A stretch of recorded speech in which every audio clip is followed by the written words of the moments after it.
Au cœur d'une grotte oubliée dans les montagnes du Caucase, une découverte extraordinaire a été faite. Un crâne humain, 2 fois plus grand que celui d'un homme normal, gisait enveloppé de sédiments. Ce n'était pas une trouvaille ordinaire. C'était un murmure du passé, un indice d'êtres qui parcouraient autrefois la Terre. Des géants. Mythes et légendes du monde entier parlent d'une époque où les géants régnaient sur la Terre. Des géants de glace de la mythologie nordique aux titans de la Grèce antique, ces êtres colossaux captivent notre imagination. Étaient-ils simplement le fruit de l'imagination de nos ancêtres, ou pourrait-il y avoir une part de vérité cachée dans ces anciens récits? Pendant des siècles, l'existence des géants a été reléguée au domaine du mythe et du folklore.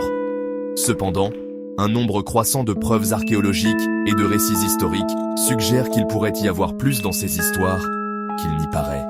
Les géants pourraient-ils être plus que de simples mythes? À travers les cultures, les géants représentent souvent des forces primitives, l'incarnation de la puissance de la nature. Dans certaines traditions, ils sont dépeints comme des créatures redoutables, tandis que dans d'autres, ils sont des gardiens bienveillants. Leur présence dans notre mémoire collective suggère une expérience partagée, une époque où les humains vivaient aux côtés d'êtres d'une stature extraordinaire. Les découvertes archéologiques alimentent cette possibilité intrigante. Des structures mégalithiques, telles que Stonehenge et les pyramides de Gizeh, présentent des prouesses d'ingénierie qui défient les explications conventionnelles.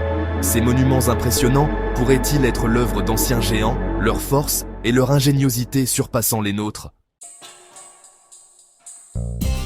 L'idée de géant remet en question notre compréhension de l'histoire et de la biologie. La science traditionnelle rejette souvent de telles affirmations, invoquant un manque de preuves concluantes et adhérant aux paradigmes établis.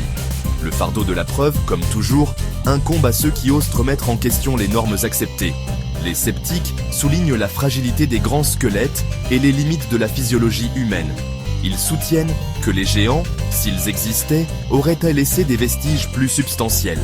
Cependant, le passage du temps, associé à la décomposition naturelle et à la possibilité d'une dissimulation délibérée, pourrait expliquer la rareté des preuves tangibles.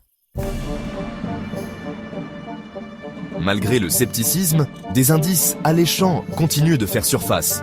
Des textes anciens, comme la Bible et l'épopée de Gilgamesh, décrivent des rencontres avec des géants. Les récits oraux des Amérindiens racontent des histoires de géants roux qui habitaient autrefois leur terre. Ces récits, bien que souvent considérés comme du folklore, offrent des aperçus intrigants sur un passé que nous commençons à peine à comprendre. Peut-être que les preuves les plus convaincantes résident dans les innombrables squelettes surdimensionnés découverts dans le monde entier. Alors que certains ont été démystifiés comme des canulars ou des erreurs d'identification, d'autres restent inexpliqués. Le nombre important de ces découvertes, couvrant des continents et des cultures, justifie une enquête sérieuse.